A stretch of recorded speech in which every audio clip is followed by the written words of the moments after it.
वो तेरी खैर हो जे। तोबा तोबा। उस्ताद उस्ताद वो आ वेख वेख अंदर दस न्यूयॉर्क के पाकिस्तान मान जावांगा तेन।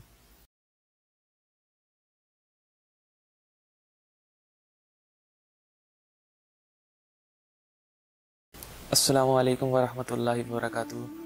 माय ब्रदर एंड सिस्टर्स, अभी रिसेंटली एक हार्वेस्ट फेस्टिवल हुआ है मालम जब्बा में, जहाँ पर एक नामी गिरामी यूनिवर्सिटी के चंद तलबा ने एक रक्स पेश किया और उसकी वीडियो वायरल हो गई। मैं इस पे बात करना नहीं चाह रहा था, लेकिन 2-3 दिन पहले बहुत से फेसबुक पेजेस पर किसी ने वीडियो अपलोड की और उनके जब मैं कमेंट सेक्शन में गया तो यकीन जाने कि बहुत ज़्यादा दिल अफसोस कर रहा था कि आया कि ये मुसलमान हैं जो इस किस्म के कमेंट्स पास कर रहे हैं। तो मैंने सोचा कि आपसे बात कर ली जाए, तो कुछ कमेंट्स आपके साथ शेयर करता हूँ और उसके ऊपर अपना ओपिनियन भी रखता हूँ इंशाल्लाह।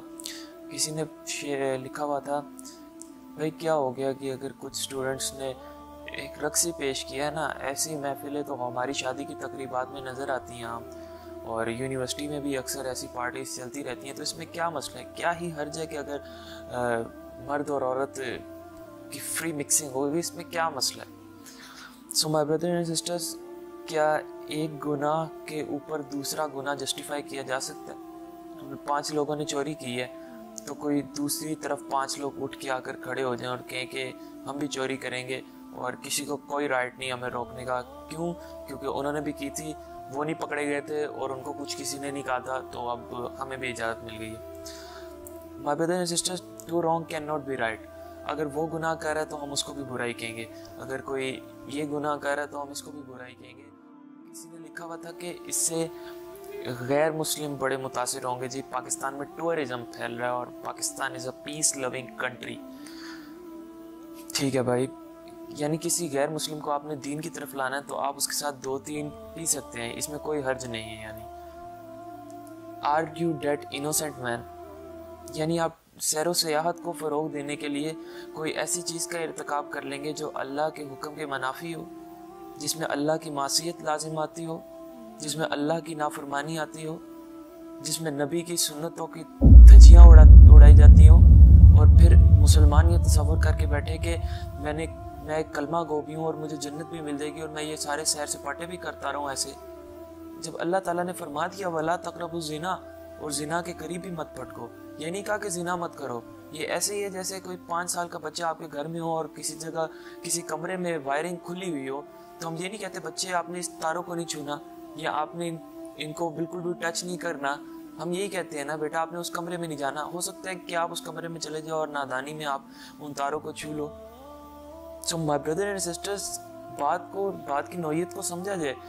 जब अल्लाह ताला ने कह दिया कि उन चीज़ों की तरफ मत जाओ जो शैतान के काम है, खुतूबात शैतान पर मत चलो, शैतान के कदमों की पैरवी मत करो, तो फिर मैं और आप कौन होते हैं जो कहें कि इससे हमारी इकॉनमी स्ट्रांग होती है या इससे हमारा टूरिज्म को फ़रोग मिलता है?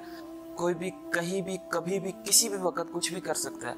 फिर एक साहब ने कमेंट किया हुआ था और वो काफ़ी माकूल था कि उन्होंने लिखा हुआ था कि अल्लाह माफ़ करे पाकिस्तान में दिन ब दिन रेप केसेस में इजाफा हो रहा है। तो इसमें बहुत सी वजूहात में ये वजह भी शामिल है कि औरतों और मर्दों का इस तरह फ्री मिक्सिंग करना और नाच गाना करना है। तो उस पर किसी ने रिप्लाई किया हुआ था कि औरत के पर्दे का इससे कोई ताल्लुक नहीं है, यानी औरत अगर पर्दा भी कर ले तो फिर भी ये रेप केसेस होंगे, तो इसलिए पर्दे का कोई ताल्लुक नहीं है। सुबहान अल्लाह, look at the mentality of our people. यानी आप अंदाज़ा कीजिए कि औरत को जैसे मर्जी माशरे में छोड़ दिया जाए, उससे मर्दों की सेहत पर कोई असर नहीं पड़ना चाहिए। इवन साइकोलॉजिकल स्टडीज़ शो करती हैं कि मर्दों की सेहत पर असर पड़ता है। अगर ये मामला है तो आप सारी मीडिया इंडस्ट्री बंद क्यों नहीं कर देते? आप पोर्नोग्राफिक इंडस्ट्री बंद क्यों नहीं कर देते?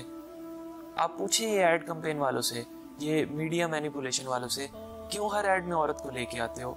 Why not bring a fat bulky man to address the same message? क्योंकि वो जानते हैं कि अगर लोगों की तवज्जो को अपनी तरफ खींचना है, show them such kind of provocative images, show them some kind of provocative characters, ताकि वो लोग बैठे रहें वहाँ पे, वो लोग वो चीज़ों को देखते रहें। और यकीन जाने अगर हमें अभी भी गिल्टी फील नहीं ना हो रही, हम इस चीज़ को बुराई नहीं समझ रहे, तो हमें अपने ईमान की फ़िक्र करनी चाहिए।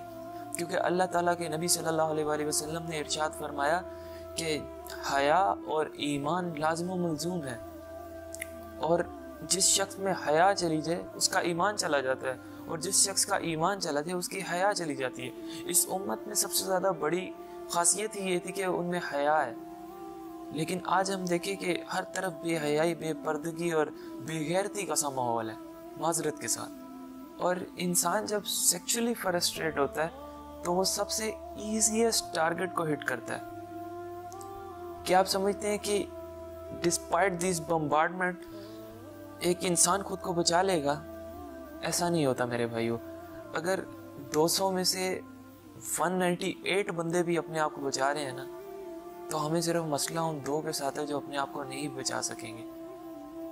किसी कौम को तबाह करने के लिए ये काफ़ी होता है कि वहाँ पर बेहयाई को आम कर दिया जाए नौजवानों में। और जो अब मैं आपको कुरान की आयत सुना रहा हूँ, यकीन जानिए ये दिल दहला देने वाली आयत है अगर कोई शख्स इसको गौर करे। अल्लाह ताला ने इरशाद फरमाया, जो शख्स ये चाहता है कि मुसलमान मर्द और मुसलमान औरतों में फहाशी आम हो जाए, उनके लिए दर्दनाक अज़ाब है। कहाँ पर? आखिरत में नहीं, इस दुनिया में और आखिरत दोनों। सो माय ब्रदर एंड सिस्टर्स, मैं दुआ करता हूँ कि अल्लाह ताला उन लोगों को भी हिदायत दे जो अभी भी खुतवात शैतान पर चल रहे हैं, और हमें भी नेकी के काम करने और हदायत के रास्ते पर चलने की तौफीक अता फरमाए।